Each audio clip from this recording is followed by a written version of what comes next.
शशिवर्णं चतुर्भुजं प्रसन्नवदनं ध्यायेत् सर्वविघ्नोपशान्तये व्यासं वसिष्ठनप्तारं शक्तेः पौत्रमकल्मषम् पराशरात्मजं वन्दे शुकतातं तपोनिधिं व्यासाय विष्णुरूपाय व्यासरूपाय विष्णवे नमो वै ब्रह्मनिधये वासिष्ठाय नमो नमः अविकाराय शुद्धाय नित्याय परमात्मने सदैकरूपरूपाय विष्णवे सर्वजिष्णवे यस्य स्मरणमात्रेण जन्म संसारबन्धनात् विमुच्यते नमस्तस्मै विष्णवे प्रभविष्णवे ॐ नमो विष्णवे प्रभविष्णवे श्रीवैशम्पायन उवाच श्रुत्वा धर्मानशेषेण पावनानि च सर्वशः युधिष्ठिरः शान्तनवं पुनरेवाभ्यभाषत युधिष्ठिर उवाच किमेकं दैवतं लोके किं वाप्येकं परायणम् स्तुवन्तः कङ्कमर्चन्तः प्राप्नुयुर्मानवा शुभम् को धर्मः सर्वधर्माणां भवतः परमो मतः किं जपन्मुच्यते जन्तुर्जन्म संसारबन्धनात् श्रीभीष्म उवाच जगत्प्रभुं देवदेवमनन्तं पुरुषोत्तमं स्तुवन्नाम सहस्रेण पुरुषः सततोत्थितः तमेव चार्चयन् नित्यं भक्त्या पुरुषमव्ययम् ध्यायन् स्तुवन् नमस्यं च यजमानस्तमेव च अनादिनिधनं विष्णुं सर्वलोकमहेश्वरम् लोकाध्यक्षं स्तुवन् नित्यं सर्वदुःखातिगो भवेत् ब्रह्मण्यं सर्वधर्मज्ञं लोकानां कीर्तिवर्धनम् लोकनाथं महद्भूतं सर्वभूतभवोद्भवम् एष मे सर्वधर्माणां धर्मोऽधिकतमो मतः यद्भक्त्या पुण्डरीकाक्षं स्तवैरच्चेन्नरः सदा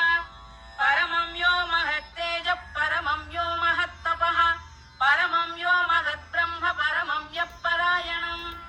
पवित्राणां पवित्रं यो मङ्गलानां च मङ्गलम्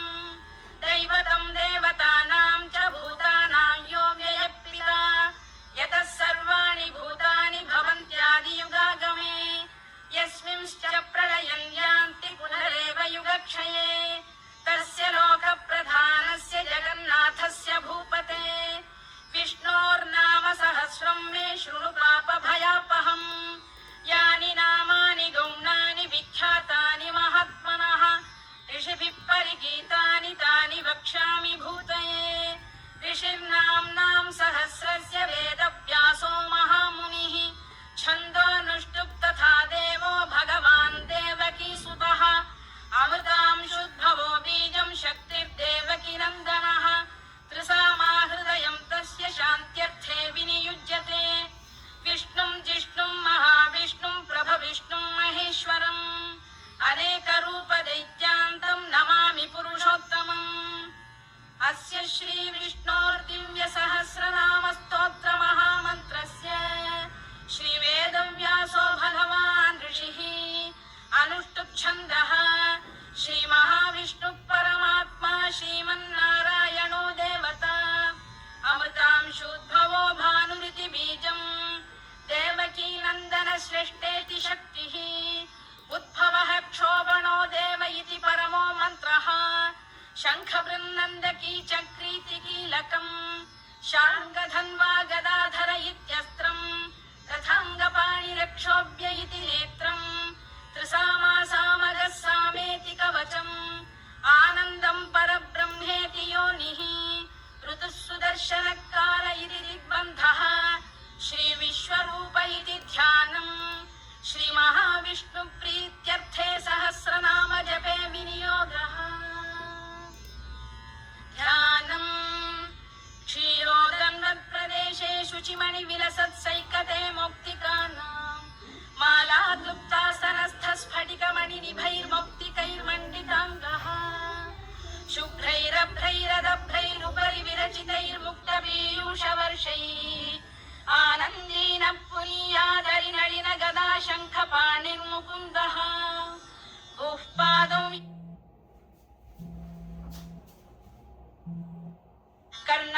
शिरोद्यौर्मुखमपि दहनो यस्य वास्तेयमब्धिः अन्तस्थं यस्य विश्वं सुरनरखगो भोगि गन्धर्वदैत्यैः चित्रं रम्यते तं त्रिभुवन वपुषुं विष्णुमीशं नमामि। ॐ नमो भगवते वासुदेवाय। शान्ताकारं भुजगशयनं पद्मनाभं सुरेशं विश्वाधारं गगनसदृशं मेघवर्णं शुभाङ्गम् लक्ष्मीकान्तं कमलनयनं योगिहृद्ध्यानगम्यं वन्दे विष्णुं भवभयहरं सर्वलोकैकनाथम् मेघश्यामं पीतकौशेयवासं श्रीवत्साङ्कं कौस्तुभोद्भासिताङ्गम् पुण्योपेतं पुण्डरीकायदाक्षं विष्णुं वन्दे सर्वलोकैकनाथम् नमः समस्तभूतानामादिभूताय भूभृते अनेकरूपरूपाय विष्णवे प्रभविष्णवे सशङ्खचक्रं सकिरीटकुण्डलं सपीतवस्त्रं सरसीरुहेक्षणं सहारवक्षस्थलशोभिकौस्तुभं नमामि विष्णुं शिरसा चतुर्भुजम् छायायां पारिजातस्य हेमसिंहासनोपरि आसीनमम्बुदश्याममायताक्षमलङ्कृतम् चन्द्राननं चतुर्बाहुं श्रीवत्साङ्कितवक्षसम् रुक्मिणी सत्यभामाभ्यां सहितं कृष्णमाश्रये।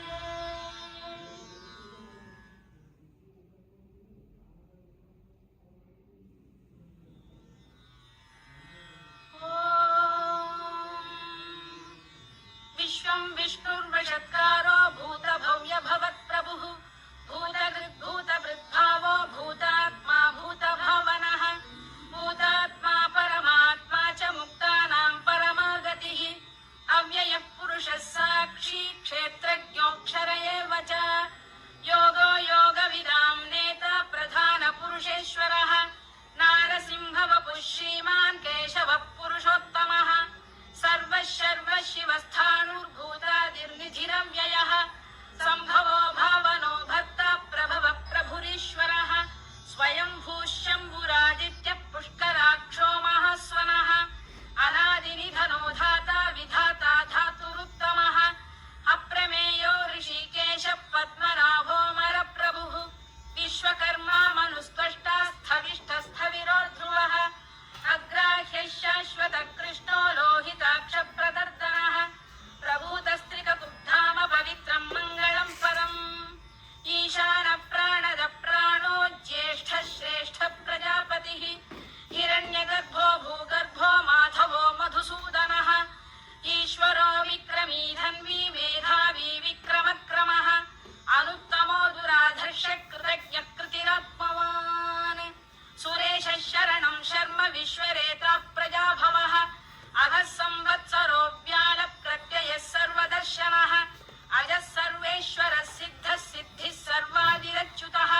वृषाकपिरमेयात्मा सर्वयोगविनिसृतः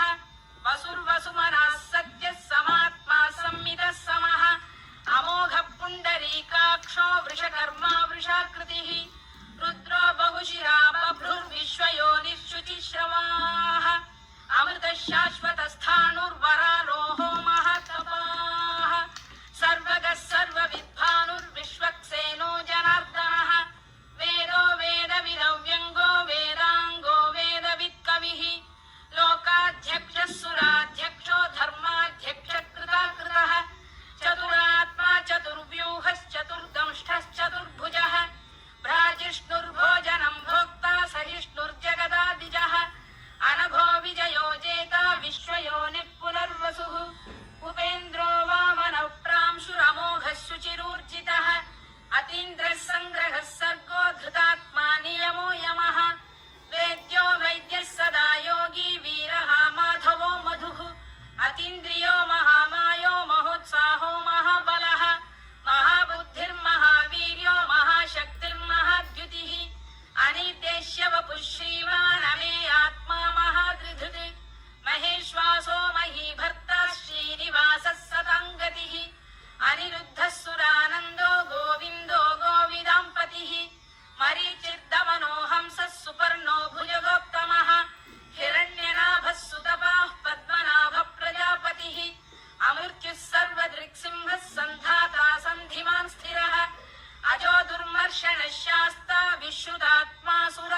स्वक्षः